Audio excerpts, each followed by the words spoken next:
Assalamualaikum warahmatullahi wabarakatuh. Eh, di sini kami dari kelompok 5 ingin mempresentasikan tentang rancangan pengembangan PL Sistem Informasi Pembelajaran Online menggunakan Waterfall. Sebelumnya, perkenalkan kelompok kami. Di sini ada Anggi Muhammad Supriyatna, Hendri Abadi, Gusti Ayu Oktavia, Putri Ayu Opasaribu, dan Bayu Setiawan. Ya, baik, next.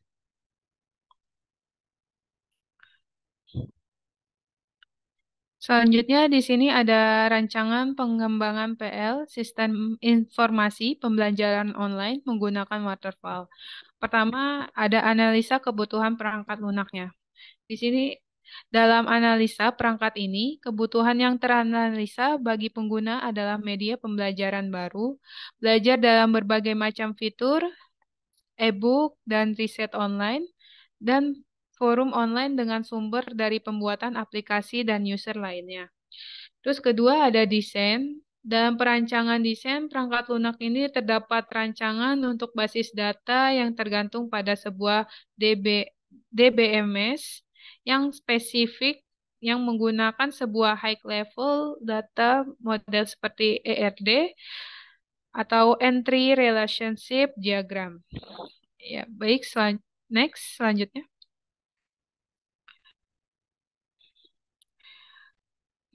Dan selanjutnya di sini ada kebutuhan fungsional dan non-fungsional dalam aplikasi pembelajaran online. Yang pertama, analisis kebutuhan fungsionalnya dulu. Di sini ada sistem input. Yang pertama, pengguna dapat melihat materi dari sesama pengguna. Yang kedua, pengguna dapat saling berinteraksi dalam sistem tersebut. Yang ketiga, pengguna dapat melakukan pengaturan akun. Dan sistem outputnya, yang pertama, sistem dapat menampilkan data dan materi pembelajaran tersebut. Yang kedua, sistem dapat menampilkan instruksi kerja seperti proses login dan logout akun. Dan yang C di sini ada sistem proses. Yang pertama, sistem dapat diakses dengan cepat, mudah, dan di mana saja. Dan kedua, sistem dapat mendukung setiap pembelajaran di dalamnya. Baik, selanjutnya, next. Yang ketiga, di sini ada analisis kebutuhan non-fungsionalnya. Yang pertama, analisis kebutuhan perangkat lunaknya.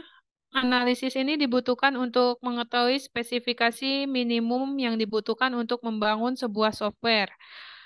Di sini ada software pendukungnya itu ada Android Studio 11.0.12, terus JDK, Java Development, terus ketiga ada Flutter yang versi 3,3,4. Terus keempat ada Condigniter. Terus yang B di sini ada analisis kebutuhan perangkat keras. Kebutuhan perangkat keras di sini untuk spesifikasi minimum perangkat keras mobil yang dibutuhkan oleh pengguna untuk menjalankan aplikasi RAM. RAM-nya di sini kita pakai RAM 4, ROM-nya 32. Terus sistem operasi minimumnya itu Android 0,0 yang Oreo. Ya, baik. Selanjutnya akan dijelaskan oleh Putri. Oke, selanjutnya di sini saya akan menjelaskan untuk pemodelan sistem dengan UML berdasarkan rancangan pengembangan perangkat lunaknya. Nah, di sini ada user bisa di sini ketika user login, user bisa mengakses seperti register, searching, forum tanda tanya jawabnya, terus untuk menambahkan konten. Nah, di loginnya ini sudah terdapat logoutnya juga, dan kemudian di akun ini bisa menggunakan Android dari Android dan yang membutuhkan jaringan. Next. Kemudian untuk desain perangkat lunak aplikasi pembelajaran online seperti yang kita lihat di slide berikut ini terdapat tampilan berandanya, tampilan login, tampilan daftar akun, kemudian ada tampilan profil, tampilan akunnya juga, kemudian tampilan konten, tampilan materi yang diarsipkan, dan tampilan forum, kemudian tampilan upload video atau dokumennya. Next.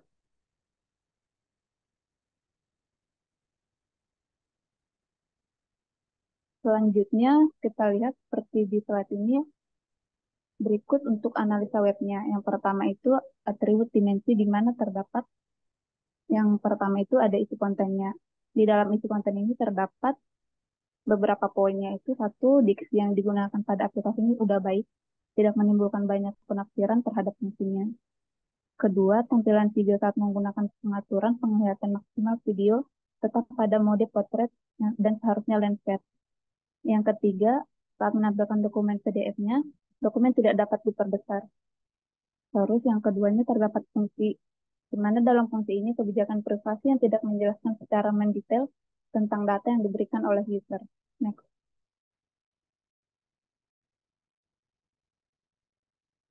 Ketiga, itu ada struktur, di mana di dalam struktur ini secara keseluruhan fungsi atau fitur yang diberikan dapat berjalan, namun terdapat beberapa fitur yang berjalan belum optimal, seperti yang dijelaskan pada poin sebelumnya. Kemudian ada yang keempat, yaitu kegunaan, di mana dalam poin pengujian ini, aplikasi sudah menerapkan antarmuka yang user-friendly-nya. Kemudian, pengguna baru secara mudah dalam mengenali dan menggunakan aplikasi tersebut. Selanjutnya akan dilanjutkan oleh Anggi. Baik, terima kasih Putri. Selanjutnya ada di poin kelima yaitu kemampuan navigasi. Di sini ketika akan menambahkan input diskusi, hanya bisa diisi ketika kita mengklik tulisan bergabung di diskusi.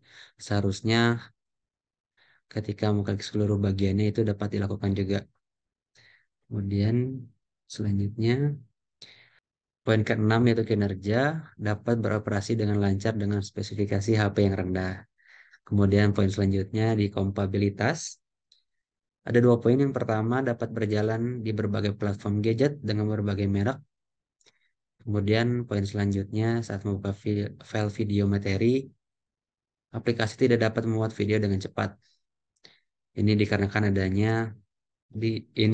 tidak adanya kompresi file video yang menyebabkan video dimuat terlalu besar. Di poin 8, interoperabilitas.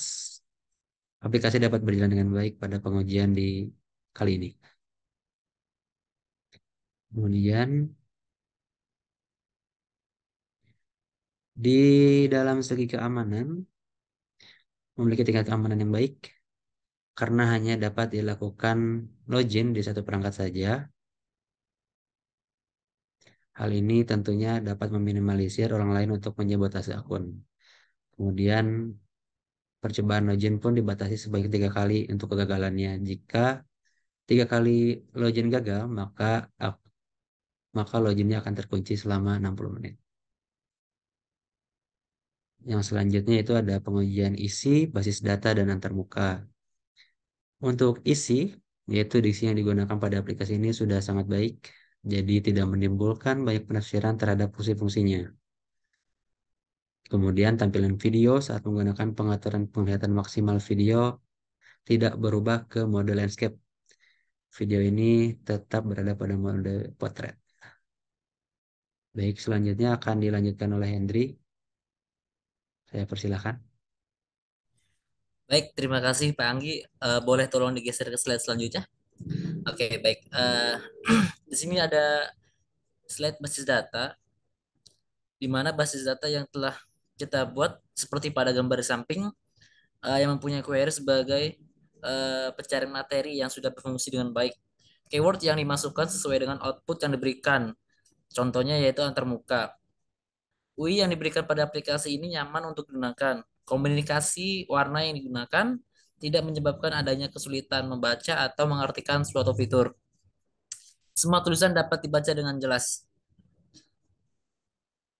Lalu selanjutnya pada poin pengujian kompatibilitas. Oke, di sini kita ada 3 poin. Di antaranya adalah aplikasi dapat berjalan di berbagai platform gadget dengan berbagai merek. Lalu saat membuka file video materi, aplikasi tidak dapat memuat dengan cepat karena tidak adanya kompresi file video. Dan selanjutnya adalah pengujian navigasi jika ada atau jika memungkinkan dalam suatu web. ketika akan menambah input diskusi dapat diisi ketika klik tulisan bergabung diskusi. Yang seharusnya dengan klik seluruh bagian input diskusi dapat dilakukan juga. Baik, selanjutnya adalah untuk pengujian keamanan memiliki tingkat keamanan yang baik karena hanya dapat melakukan login di perangkat yang digunakan pada pertama kali dengan mengunci ID pada email HP yang terdaftar pada sistem. Tentu hal tersebut meminimalisirkan orang lain untuk mensabotase akun. Dan jika percobaan login gagal, maka akun akan di-lock selama 60 menit. Dan itu saja yang dapat kami sampaikan pada presentasi kami pada mata kuliah RPL ini. Atas waktu dan perhatiannya kami ucapkan terima kasih yang sebaik-banyaknya. Ya, Assalamualaikum warahmatullahi wabarakatuh.